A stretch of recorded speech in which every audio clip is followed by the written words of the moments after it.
Sir Garawi, tama bang gamitin ng AI for commission? Medyo unfair lang kasi sa aming mga artist. Ang tanong lang naman dito ay, is it immoral? Is it illegal? Is it unethical? Ang nakikita ko lang kasing way para maging illegal, immoral, or unethical ang gamitin ito sa commission, pag number 1, nanguha ka ng copyrighted content at ginamit mo ito sa image to image, tapos yun ang binenta mo. Gaya neto.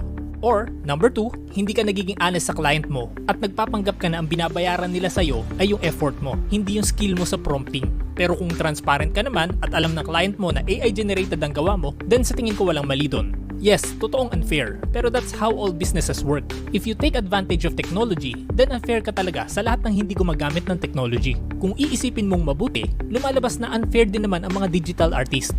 Why? Kasi may undo, save, layer, effects, at kung ano-ano pang mga advantage na hindi kayang gawin ng traditional artist. Kung iisipin mo, unfair din ang gumagamit ng Photoshop compare sa mga naka-MS Paint lang. Unfair ang gumagamit ng Pentab compare sa mga mouse users. Unfair ang gumagamit neto compare sa mga naka-mobile. Everything is unfair. Even nga sa pricing Ilang linggo mong ginawa yung artwork mo, tapos wala pa yan sa kalingkingan ng presyo nito. At ito, at ito. Let's face the fact na sa mundong ito, kailangan mo talagang matutong lumamang. Take note lumamang, hindi manlamang. Magkaiba yon. Diyos.